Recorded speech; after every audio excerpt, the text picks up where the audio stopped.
And now I'm honored to introduce our first keynote speaker, Olivier Lluansi, who will set the stage for this insightful and inspiring day of discussions and networking. Olivier has a master's degree in international political science and a degree from École Polytechnique. He has 20 years of experience in industrial development issues, half in the public sector and the other half in the private sector. He has worked for the European Commission, Saint-Gobain, and the French presidency, among others.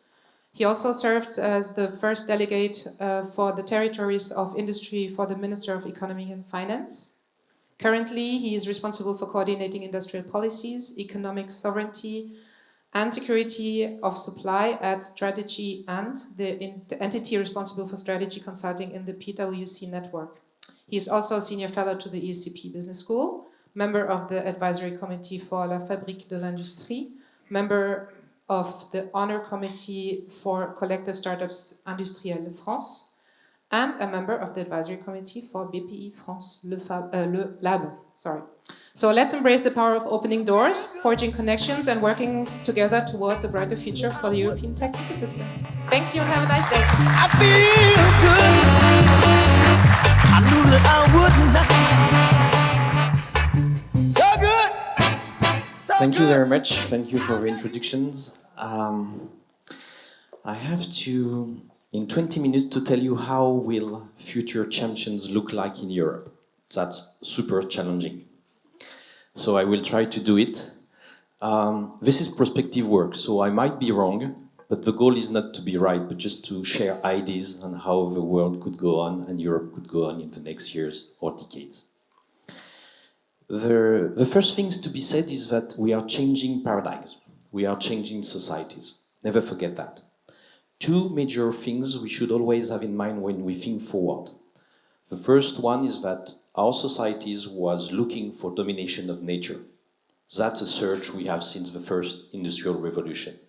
Now we are switching to a society which is looking symbiosis with nature.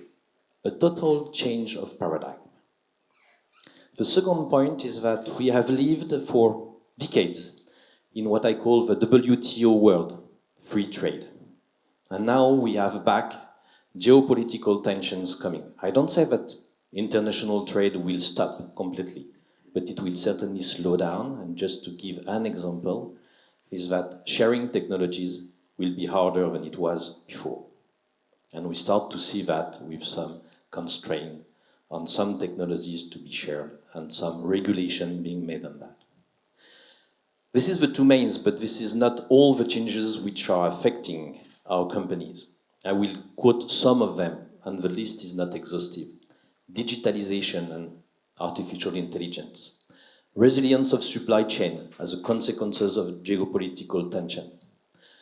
Availability of competences. We don't live anymore in a world of massive jobless cohorts, and we have aging populations. Personalization of products. No more one fits all. Doesn't work anymore. Reactivity. Our society is living with what I call Amazon time, being delivered in 24, 48 hours. That's a long list of change that we have. And basically the point is that if we are changing the world, if we are changing paradigm, the companies and the leadership will change also. So the few next points I'm trying to make is those changes of paradigm, what kind of effect they could have on the concept of leadership in Europe and in the world. My point of view is more on, I saw the French tech logo. I'm more the French fab guy. I'm more on hardware, okay? So what I'm going to say is more on production than on soft part, but tech in fab, as we used to say in France, is absolutely key and there is certainly a continuum between that, but what I'm going to say is more on hardware production. On hardware production, leaders were considered to have big production size. That's a key element since the first industrial revolution. Economy of scale. How to gain productivity by the scale of activities and the scale of factories. This basic point might be challenged in the next year or next decades. Industry 4.0 is certainly a tool of productivity, but it's going further. It's affecting organization of a production site, And even if we haven't seen them in reality so much so far, a lot of people are thinking we could have smaller sites as effective, as productive as the big older one. So the big site, the gigafactories, the cathedral we're dreaming of, especially when you're a politician, it's a nice inauguration, might be a little bit less attractive. If you have more smaller site with the same productivity, you're more resilient.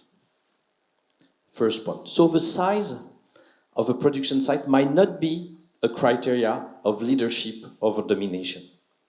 And when you think about our leaders we have in Europe, automotive sector, aeronautic, they were related to big sites of production. Limited number, 1 or 2 in Europe, very effective.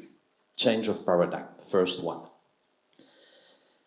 The second one I'm going to mention as a change of paradigm is that is the incorporated model so attractive for the future? The leaders in the past were mainly international groups, getting access to finance, growing with M&A operation very quickly. That's the model we had for 20, 40 years. Access to finance still very important. With the new challenges, companies will have to invest a lot. But there is another challenge in the transition world we're going to, is that no one has the answers alone. More you go alone, more you can make big mistakes. You need to share ideas. If you have access to finance, you're maybe less agile. You need to partnership with smaller companies which are much more agile. You might not be able, because of your culture, which is an asset for a big company, to be able to be disruptive. You need to partnership with companies which are able to be disruptive in your field of business. And therefore, the model of incorporated dominant companies might be a lot challenged. And the word has been said in the introduction. Is the model of leadership in the future not ecosystems, rather than incorporated leaders, as we used to have in the WTO world we were living in for the last decades? That's a key point for all of us. At least in France, we are not very good in partnership between big groups and small companies, so we have a long way forward. Some other European countries are much better than us, but clearly ecosystem issues might be the key word for leading in the next world. Now, a third question is where to have leaders in Europe? In which sector? I mean, when we think about it, usually we think about filières, supply chains. I mentioned 2 of them, we can mention others, but automotive, aeronautics. What strikes me today is that those leaders have built supply chain, they have controlled their supply chain, but to be efficient, they have fragmented the supply chain. They are supplying parts everywhere in the world. It was a key for the efficiency, but it's less resilient in a world where you need to be resilient. And in the last changes we face with the crisis we had, what strikes me also is that the power in the economic supply chain seems to be less in the dominant at the top, the OEM, but you find power at key steps, at key links of a supply chain. If you take the automotive sector, for instance, is the power still in the marks, the big OEMs, or is it in the future the producer of batteries, the supplier of power electronics, the supplier of embarked software, the supplier of electrical motors? And my feeling is that in each of the supply chains we could have, in France we reference about 20 major supply chains. You can have the division you want everywhere in Europe, but at the end of the day the figures will be the same. In each of them, you have 3 or 4 key steps of a supply chain where you could have a leader in order to control the supply chain. So the bet I'm making is that in the next world, you will not have a dominant player on the top of the supply chain, but you will have leaders on 3 or 4 steps inside the supply chain, which means for Europe, something like 60 to 100 spots where we could be leader in terms of industrial production. We could be. Now how to choose them? We haven't made together this thinking, at least I haven't seen it at the level of Europe. We're talking about 14 ecosystems which for me are far too large to lead to a leadership. Again, no need to be focused. But I would say you have two ways of selecting among those 60 to 100 key points in the production. You have where you're strong, and this is bottom up. I'm stronger where I'm strong already. Or where you decide to be strong, and then this is top down. And we should do this exercise all together to decide where we would like to have leaderships in production in the world. That's an exercise we haven't made together. 4 questions. Fourth question I have is that should our leaders be native at European level or not? This is a question which we had at the beginning. Certainly in a world of geopolitical tensions, the fight is between continents. So Europe is the right level to have leaders at the end of the day. The difficulty is that we have a huge difficulties to raise leaders at European level. Governance is too slow. Europe is born on the idea of erasing sovereignty to maintain peace. And now we are talking back about gaining sovereignty in a world of geopolitical tension. It's a contradiction. I'm sure we will solve it, but it will take time and we don't have time. So what would be the alternative? There is one which is tested today. This is partnership between 2 or 3 European countries. Important project for Europe, which has led to raise the level of state aid. And that's already a big ease to build champions. Well, it's working, but from my point of view, it remains too slow. And I'm going to be a little bit politically incorrect, but the best way to have European moves is to challenge the internal market by some national initiatives, and then you make sure European institutions are moving ahead. I see Philippe making it like that. I said I'm not going to be necessarily totally smooth. I think that if we have some national initiatives, we could have the European dimension moving faster. I'm just going to give you one example about it. This is pharmaceuticals, sovereignty, and leaders. 4 months after the COVID, US made a list of key active molecules for pharmaceutical products on which they would like to have control of the supply chain. It was in August 2020. We still don't have this list in Europe. The last European package that has been published is saying it's urgent to have it 3 years after the COVID crisis. Okay. If one of the member states will have done this list and say, I'm going to invest on that, I'm sure that in 6 months we have a European list. That's a little bit tricky, but that's a proposal. And the last question I would like to target is that those leaders, those future leaders on the 60 to 80 key points of production we could identify in the next world, should they come from states, public institutions, or should they come from an initiatives of enterprise companies?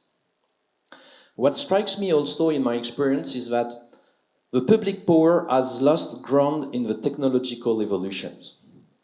If you go back, at least in France, I'm sorry again, that's my field, so I'm going to take that. If you go back to the 60s or the 70s, the technical knowledge that allow France to build nuclear power plants, planes, rockets, were owned by public bodies.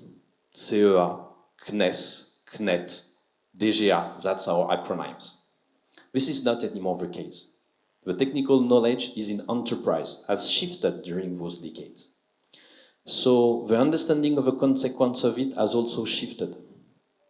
Enterprise could not expect it anymore of the states to lead the way. they have to take initiatives to build their own ecosystems and propose it to the public power for the future. That's my guess.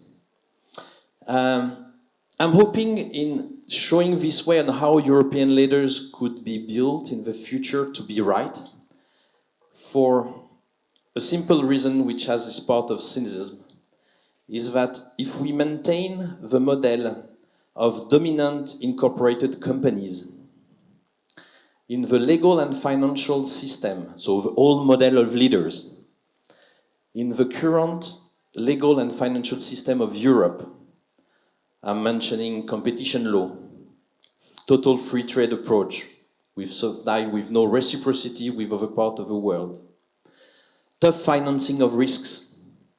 I fear that in that case, we will not be able to have all type of leaders emerging in Europe as we haven't had for maybe the last 40 years. And I will just conclude with one example. You might know that in chips design, US is holding 80% of the worldwide value. I'm not talking about production, chips design. There is a reason of that. State aid in the US for that in the 70s and the 80s, like we could have in Europe with a European project. But more than that, there was a legal harbor, safe harbor for chips company against competition law in the US, in order for them to share their technical roadmaps, which they would not be able to share if a standard competition rule would be applying. Are we ready in Europe to create such safe harbor against our competition law to have leaders emerging?